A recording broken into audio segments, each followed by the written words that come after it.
Oh, another superstar goes down to injury. I can't take another one, but does this give weight to LeBron's complaints about the schedule, or are you on the side of Shaq? You're making tons of money, stop complaining. Which one is it? As far as Chris Paul goes, it is time to go and seal the deal in terms of that legacy. We need that ring.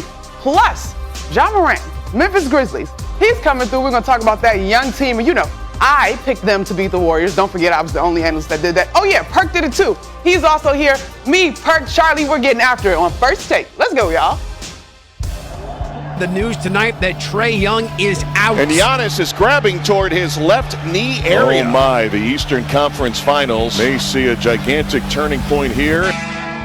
We got to do the little things. We got to turn their pressure against them. Keeping that pressure on these guys for 48 minutes. Here's Williams for three. Floats it to the rim, turns and flushes. We just need to settle in a little bit. Open three. That's good! It's a 20-point Atlanta lead.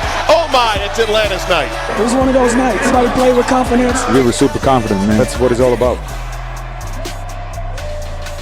What's going on, everybody? Welcome on into First Take. I'm Charlie Arnold. We got Monica McNutt stunting in the neon green here in studio with me. Thank goodness. It's good to be here. I know. I love being impressed. I didn't even realize you were going to be here. So when I saw you just blazing down the hallway in this thing, very happy. Kendrick Perkins also going to be here with us for the next 2 hours, but we'll get to him in just a second. Monica, we have seen injuries plague the NBA postseason. Already knew that Hawks' Trae Young was going to be out of Game 4 with a bruised bone in his right foot. But then last night, another star goes down. Two-time MVP Giannis Antetokounmpo suffering what the Bucks are calling right now a hyperextended left knee last night. With just over 7 minutes left in the third quarter, Giannis jumped up to contest an alley-oop and then landed awkwardly on his left leg, causing his knee to buckle. Without their star player, the Bucks were routed 110-88 as the Atlanta Hawks tied up the series 2-2.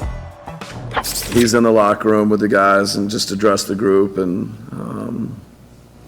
but nothing, above and beyond or, we'll see how he is tomorrow. It's not great, but it's an opportunity for somebody else and everybody else to step up. It's the Eastern Conference Finals. There's no excuses. It doesn't matter whoever's playing, who's not playing. They got guys out. Everybody's hurt. Everybody's banged up.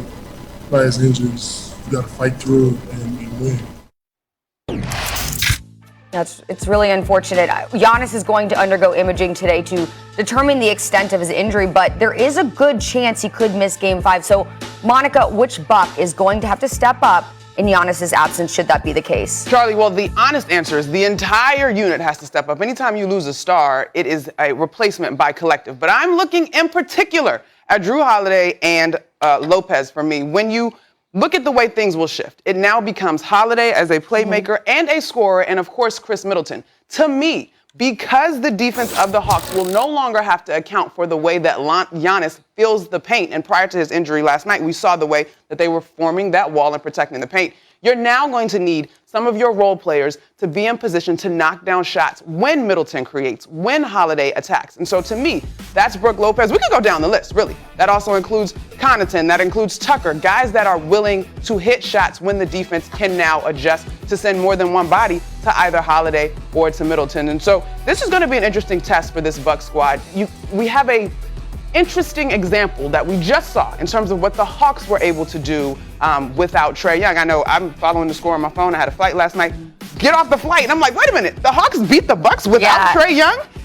No one was expecting that. No one was expecting that. And so the idea that you still don't have a roster filled with NBA professionals, that's very dismissive of how talented these guys are. However, Giannis is a two-time MVP. He obviously is the head of the snake when it comes to this Bucks squad. They are a much better team with him than without him. But can they get a win? And hopefully he can get back on the floor. I do believe so. Okay, and Kendrick now here with us. So Kendrick, what do you think? You know what? I just can't believe Monica is taking it so lightly to start the morning off and not addressing the issue like my saying. The numbers on the house. Here it is. Chris Middleton is getting paid. He has signed a contract for 5 years, $177 million, okay? Drew Holiday signed the extension for 5 years, $160. Those guys are getting paid the big bucks. Last time I checked, the Bucks had a big three, and it was Giannis, Chris Middleton, and Drew Holiday. So that now that Giannis is out, I expect Chris Middleton to elevate his game. I expect him to have consistency. I expect him to go out there and average 30. I witnessed it last year against the Miami Heat down in the bubble when Giannis was injured. Chris Middleton rose to the occasion. Drew Holiday, they traded Eric Bledsoe for you.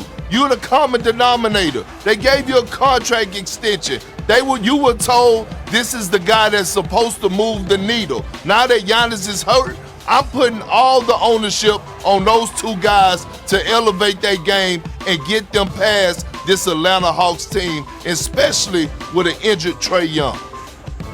Good morning, Pat. Who are you yelling at first thing in the morning? You yelling at me or you yelling about the situation? Well, first of all, I tried to talk to you earlier, but you couldn't hear me or you was ignoring me before the show started. Nah, don't get sassy this morning, okay? All right, listen. We agree in that they are the big three. Middleton and Holiday are obviously the other two healthy players, that make up that big three. But Perk, my thing is, if we trust that those guys are going to do what they're supposed to do, like you always say, it now becomes that much more important that the others are able to show up because the defensive attention that Giannis garners can now be shifted to Middleton or Holiday, who do not have the overwhelming physical presence. So all I'm saying is when Middleton steps up, when Holiday steps up, the others have to be prepared to step up as well, whether that's on the glass, whether that's the defensive effort, and particularly on the offensive end, because they have to be legitimate scoring threats in order to create those lanes. Because those two, the other two of the big three, are not as overwhelming in the paint. That's all I'm saying. No, I agree with you. Look, and we have to realize that Brook Lopez is a guy that you could still go to on the low block. He's a guy that's capable of having 25 and 13 points in the game. He's still that good. But when I look at Chris Middleton and I look at Drew Holiday without Giannis, now all of a sudden some ownership has to go on Mike Budenholzer. He has to redraw up his playbook. He has to put those guys in position to be successful. He has to come to the table like Ty Lue did to Paul George. He had a meeting with Paul George and he said, you know what? When I go to the steakhouse, I don't want to just eat salad and appetizers. I want the filet. I want the corn cream brulee, whatever it's called. I want the sauteed spinach. I want the whole meal. So with that being said, at the end of the day, Monica, look, Chris Middleton and Drew Holiday, they're getting paid the big bucks. And when you get paid the big bucks, you got to deliver in great fashion. You're not wrong. You're not wrong. He's not wrong. Okay, look, ESPN's BPI gives the Milwaukee Bucks a 48% chance to win the NBA title if Giannis is healthy to play for them the rest of the way. Only a 23% chance should he not be able to play. So that's a big, drastic change in numbers there. So we wish Giannis the best. Hope to see him in Game 5. But let's look at the other side of things, because with Trae Young sidelined, the Bucks look to Lou Williams.